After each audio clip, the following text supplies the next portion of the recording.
Pakistan film archive کے دوستوں کی خدمت میں یاسین حمید کا سلام۔ دوستو، ہم ایسے مضامین جو پاکستان کی فلمی تاریخ کے حوالے سے لکھے گئے، یعنی کہ جو اخبار جہاں میں شائع ہوئے اور انہیں لکھا یونس بٹ صاحب نے، ان کا دوسرا پارٹ یعنی کہ دوسرا حصہ ویڈیو کا لے کر آپ کی خدمت میں حاضر ہیں۔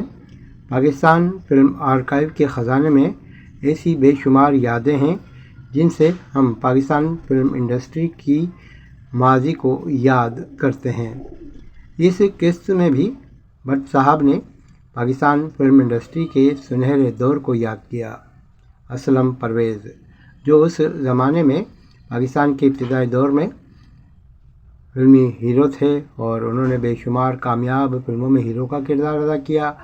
بہار بیگم، جو بعد ازاں کریکٹر ایکٹر میں مشہور ہوئیں، وہ بھی اس زمانے میں سائیڈ ہیروئن یا ہیروئن کا کردار ادا کر رہی تھیں۔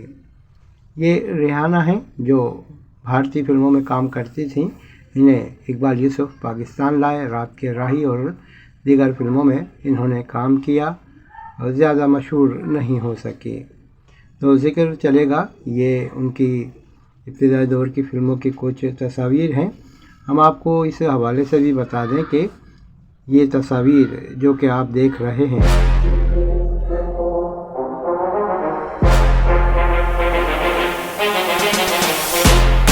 جیسا کہ یہ اکمل مرحوم کی تصویر ہے اور بھی تصاویر ہیں، تو ان تصاویر کے حوالے سے ہم آپ کو یہی بتائیں کہ یہ زیادہ تر ہمارے ایک دوست، ہم نے پہلے پارٹ میں بھی ذکر کیا ان کا، شہنشاہ حسین رضوی مرحوم، انہوں نے اخبار جہاں کو دی تھیں۔ مینا شوری بھی آپ دیکھ سکتے ہیں، انہوں نے بھی پاکستان کی ابتدائی دور کی فلموں میں ہندوستان سے آ کے کام کیا تھا۔ پاکستان کی فلمی تاریخ کی اگلی قسط جو کہ یونس بٹ صاحب نے لکھی، اس کی عکس ہم آپ کو دکھا رہے ہیں۔ آگے چلتے ہیں۔ آغا تالیش صاحب کی بھی تصویر ہے، اکمل مرحوم بھی نظر آ رہے ہیں۔ یہ نویں قسط کا عکس ہے۔ نعیم ہاشمی اس زمانے کے شاعر اور اداکار، اکثر فلموں میں ویلن کے رول کرتے تھے۔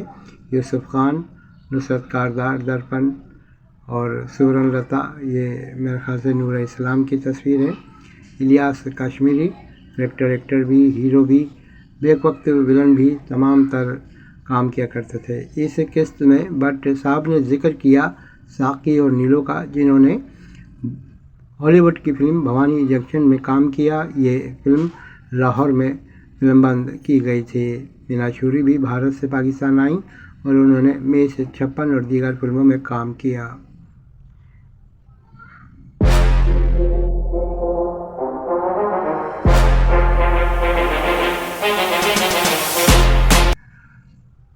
حبیب، مسرت نذیر اور دیگر، یہ مسرت نذیر کا ایک گولڈن پیریڈ تھا۔ انہوں نے کم فلموں میں کام کیا لیکن دھماکے دار اور بہت عمدہ ان کا کام رہا۔ جب تک وہ موجود رہیں اس وقت تک کسی دوسرے ہیروئن کا ان سے یعنی کہ ان کے سامنے چراغ نہ جلا۔ ہم یہ نہیں کہتے کہ اس زمانے میں دیگر ہیروئنیں اچھا کام نہیں کر رہی تھیں، لیکن مسرت نذیر صاحبہ کی جو کیمسٹری تھی وہ بڑی لاجواب تھی۔ انہوں نے منفرد اور لاجواب کردار ادا کیے۔ زہر عشق، شہید، ان کی ایسی فلمیں ہیں جو پاکستان کی کلاسک فلموں میں صف اول کا درجہ رکھتی ہیں۔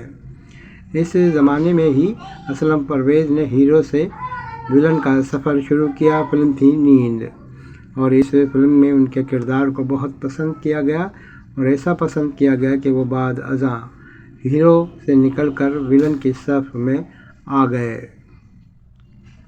اگلی قسط کا ذکر کر رہے ہیں ہم، تو یہاں پر نظر کی تصویر آپ دیکھ رہے ہیں اور بھی یادگار فلموں کی تصاویر۔ شہنشاہ حسین کے پاس ایسی تصاویر کا خزانہ تھا جنہوں نے اس تاریخی کام میں معاون کا کردار ادا کیا، بلکہ ہم مرکزی کردار کہیں تو غلط نہ ہوگا، کیونکہ اس معلومات میں بے شمار معلومات ان کی مہیا کردہ تھیں۔ بہرحال ہم اگلی قسط تک کے لیے آپ سے اجازت چاہیں گے۔ پاکستان کی فلمی تاریخ کے حوالے سے ہمارے پاس اور بھی باتیں ہیں، شامل رکھیں گے اپنے اگلے حصے میں۔